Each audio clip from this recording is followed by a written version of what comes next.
Здравствуйте, друзья! В эфире Геоэнергетика Инфо. С вами Максим Радайкин и сегодняшний мой собеседник Александр Фролов. Здравствуйте! Здравствуйте, здравствуйте. Трамп в контексте урегулирования обсуждает вопрос будущего Запорожской атомной электростанции. Далее цитата. Тут замешана электростанция, знаете ли, очень большая электростанция. Кто получит электростанцию, а кто получит и так далее, заявил Трамп журналистам в Белом доме. Александр, а есть какие-то вообще новости поподробнее, что сейчас ЗАЭС, а работает ли она? И, в принципе, какова ее ценность в данном регионе и для России, и для Украины? Вам слово. Если мы возьмем последние высказывания чиновников в Российской Федерации, если мы возьмем последние высказывания главы Росатома, то мы можем прийти к выводу о том, что все идет к вполне ожидаемой истории, к тому, что Запорожскую атомную электростанцию будут будут использовать для поставок электрической энергии, в первую очередь, близлежащие регионы, новые регионы России, на полуостров Крым. Может быть, надо будет, если вдруг потребуется, можно будет поставить электрическую энергию. Но идет разговор о том, что, возможно, если понимаете, звезды так встанут удобно, то можно будет снабжать и территорию подконтрольную Киеву. По крайней мере, такая техническая возможность сохраняется. А что касается самой Запорожской атомной электростанции, то она одна из крупнейших атомных электростанций в мире. Это 6 гигаватт установленной мощности электрической. И до середины десятых годов, в том числе электричество с этой Запорожской электростанции, атомной электростанции, шло и в Крым. Я напомню, знаете, как-то в последнее время почему-то забываться стало, но мы напомним. Было такое отключение электрической энергии со стороны территории тогда подконтрольной Киеву. Когда неизвестные люди совершили, по идее, уголовно наказуемое такое, знаете, правонарушение, даже акт немножко терроризма. Если опираться на законодательство Украины, если опираться на международно признанные характеристики этих самых террористических актов, да простит меня YouTube за упоминание этого чудовищного термина. Так вот, они ЛЭПы поломали, линии электропередач, которые соединяли Украину и полуостров Крым. Тем самым они вызвали, фактически такой блэкаут. Они вызвали чудовищный дефицит электрической энергии на полуострове. К счастью, для полуострова на тот момент строился энергомост. И уже через несколько месяцев этот энергомост заработал и стал стабильно поставлять электрическую энергию на этот самый полуостров. Кроме того, к моменту блэкаута уже была создана сеть таких малых источников электрической энергии.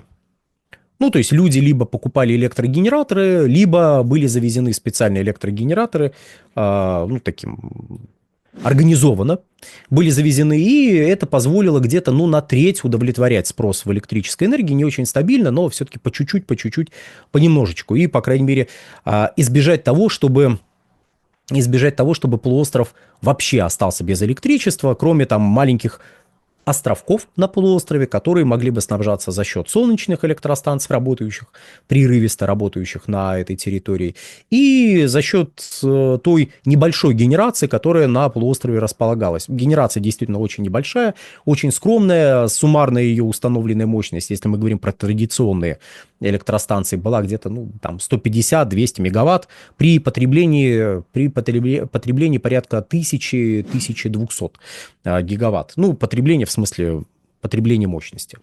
Но, малая генерация, потом подвезли еще такие мобильные, но крупные генераторы, которые использовались для подстраховки при проведении Олимпиады. И как-то потом энергомост подвели, и полуостров получил электрическую энергию, а потом и собственные новые крупные электростанции были построены в районе Севастополя и в районе Симферополя. Сейчас полуостров независим от электрической энергии, которая идет, которая раньше шла с территории тогда подконтрольны Киеву, извините, вот эти все географические оговорки приходится сейчас делать, и не зависят от поставок электрической энергии с Запорожской атомной электростанции ни в коей мере. То есть есть собственная генерация, есть энергомост, и, по сути, даже скорее полуостров сейчас снабжает электрической энергией близлежащие территории, ранее находившиеся под контролем Киева. Вот. Если брать общее потребление электрической мощности, оно приближается к 2 гигаваттам, ну, 2000 мегаватт, если угодно, на территории полуострова. Но пока что и собственная генерация плюс энергомост эти потребности полностью удовлетворяют. И еще, опять же, остается немножечко на снабжение новых территорий. То есть какой-то острой необходимости сейчас в Запорожской атомной электростанции, казалось бы, нет для Крыма. Для новых территорий ситуация несколько иная. На новых территориях есть генерирующие мощности, но при текущих раскладах, вот еще раз, я не настаиваю на этом сценарии, но при текущих раскладах надо делать ставку не только на ту генерацию, которая там находится уже, ну, собственно говоря, уже имеет место, но и на развитие линии электропередачи с старых территорий Российской Федерации. Собственно говоря, работа в этом направлении велась последние пару лет и продолжает вестись сейчас. Правительство периодически проводит соответствующие заседания, в том числе с выездами. Представители Минэнерго выезжают на новые территории, и там ведется работа и по восстановлению линии электропередач, по развитию линии электропередач. И главный вопрос действительно про Запорожскую атомную электростанцию – это когда ее можно будет перезапустить, потому что это стабильный, крупный объект, производящий электрическую энергию, но возможно, сейчас будет сложно найти потребителя на новых территориях, даже с учетом Крыма и с учетом того, что он энергопрофицитен на данный момент. Будет сложно найти стабильного потребителя для вот этих 6 гигаватт. Почему ведутся, собственно, разговоры о том, что мы можем поставлять электрическую энергию на территорию подконтрольную Киеву? Поэтому. То есть, когда Запорожская атомная электростанция заработает, если она заработает на полную мощность, то есть все реакторы будут производить в общем, электрическая энергия будет производиться на всех агрегатах и поступать в сеть, потребности вот внутри Российской Федерации на близлежащих регионах вряд ли найдется для такого объема. Ну вот, вряд ли. Дело в том, что до 2022 года потребление электрической энергии на всей территории тогда, до 2022 года подконтрольной Киеву, потребление электрической энергии составляло порядка 125 миллиардов киловатт-часов в год. Это означает, что потребность в мощности, спрос на мощность, максимальный спрос на мощность был до 19 гигаватт. Примерно. Я, понятно, сейчас огрубляю, но вот примерно до 19 гигаватт.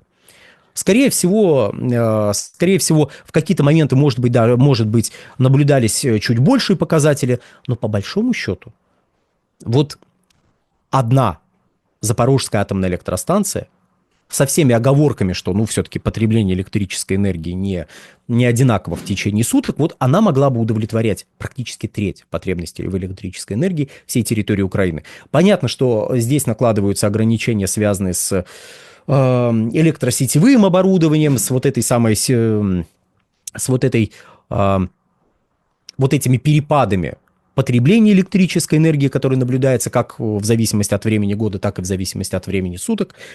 Так вот, если огрубить, то Запорожская атомная электростанция – это практически треть всех потребностей Украины в электрической энергии. И я напомню, что во второй половине 2021 года был энергетический кризис на территории Украины, когда мудрое украинское руководство не смогло обеспечить заготовку угля для отопительного сезона. То есть нужен уголь, его надо привезти на электростанции, чтобы этот самый уголь на этих электростанциях просто сжигали. Там 8-9 гигаватт тепловых электростанций простаивали периодически, потому что не было топлива. И в тот момент порядка 60% всех потребностей в электрической энергии Украины удовлетворялись атомными электростанциями. Вот. Собственно говоря, большая часть этих мощностей это была Запорожская атомная электростанция. То есть работали все, работали на полную мощность. И вот где-то 60% обеспечивали. Да, понятно, это было не очень, это было немножко тревожно, но это было. И это прозрачно нам намекает на то, какие мощности нужны той территории, которая была подконтрольна Киеву по состоянию на 2021 год. Крупных потребителей на новых территориях Российской Федерации, это бывшие 4 области, которые были под контролем Киева по состоянию на 2021 год, там новых крупных потребителей не появилось. То есть Запорожская атомная электростанция на этом фоне это избыточный производитель электрической энергии. И я прошу понять правильно, это не значит, что да, ну эту Запорожскую атомную электростанцию, фу на нее. Нет. Речь о том, что нужно ответственно подходить к тому, кто будет потреблять эту электрическую энергию. Как нам надо готовиться к вводу в эксплуатацию, к тому, что Запорожская АЭС вновь начнет на полную мощность производить электрическую энергию, когда и если начнет. Нужно задуматься об этом сейчас, нужно создавать этих потребителей, нужно понимать, для кого Запорожская атомная электростанция будет работать. Потому как, в принципе, атомная электростанция – это признак промышленно развитого государства. Это признак того, что рядом с этой электростанцией, по большому счету, находятся какие-то крупные промышленные предприятия, которые обеспечивают стабильную, постоянную загрузку этой самой атомной электростанции. Собственно, любая АЭС, за некоторым исключением, которое не важно в рамках нашего разговора, должна работать стабильно, производя примерно одинаковое количество электрической энергии постоянно, вот без резких перепадов вверх, вниз, не надо. Вот производим столько, производим, все. На 80-90% используем установленную мощность. То есть коэффициент использования установленной мощности у атомных электростанций где-то 80-90%. Это очень большая величина, то есть ни у одной другой электростанции такого нету в среднем. А это значит, что нужно задуматься о создании крупных промышленных предприятий. Есть соответствующие планы. Просто населению, вряд ли нужно будет столько электрической энергии. Вот. Это, на мой взгляд, гораздо более важный вопрос, чем тот вопрос, который озвучивается Трампом. Опять же, по одной банальной причине. Потому что для нас этого вопроса нету. Я так подозреваю. Мне, конечно, не докладывают, но в публичном поле вообще даже не обсуждается, кому принадлежит Запорожская атомная электростанция. То есть это Трамп задается таким вопросом, но я не слышал, чтобы он был президентом Российской Федерации. Может, что-то изменилось, конечно, но мне вот не сообщали. То есть, когда он задается этим вопросом, это он задается вопросом. У нас таких вопросов нет. Соответственно, единственный вопрос для нас, с точки зрения загрузки на Запорожской АЭС, кто будет потреблять электрическую энергию, которую она вырабатывает. И еще раз, давайте зафиксируем. Крым энергопрофицитен. Понятно, с учетом того, что там просто провода проложены со стороны там, за Керчью. Вот. Провода проложены, и, соответственно, производится электрическая энергия на территории Крыма меньше, чем там в пике потребляется. Но, тем не менее, есть другие источники электрической энергии, вот они, пожалуйста. А на территории вот этих новых областей там таких потребителей крупных нет. Кому нужно стабильно, именно стабильно, столько электрической энергии. И единственное, что я сейчас вижу, без создания каких-то новых предприятий, без развития каких-то предприятий, без там металлургии какой-то мощной, без каких-то других крупных перерабатывающих производств. Единственное, что я вижу, это помощь в загрузке, в обеспечении электрической энергии юга России в летний период. Здесь Запорожская атомная электростанция может сыграть довольно существенную роль, но, опять же, к этому надо готовиться, развивая электросетевое хозяйство, для того, чтобы иметь возможность этой самой электрической энергией снабжать такой большой юг России. Вот в этом плане, Запорожская АЭС интересно. А зимой? Кто будет потреблять электрическую энергию Запорожской атомной электростанции? Кто будет ее загружать? Надо задуматься о развитии промышленных предприятий. По крайней мере, мне так представляется. Александр, большое спасибо за комментарии. Друзья, подписывайтесь на Геоэнергетика Инфо, подписывайтесь на Александра Фролова. Все ссылки будут в описании и закрепленном комментарии. Там же будут реквизиты для желающих финансово поддержать наш проект, чтобы мы и дальше вещали на всех площадках без монетизации. Спасибо вам большое. До новых встреч. Да, всего хорошего. Подпишитесь на телеграм-канал «Нефтегазовая игра» и на телеграм-канал «Инфотек». Всего хорошего.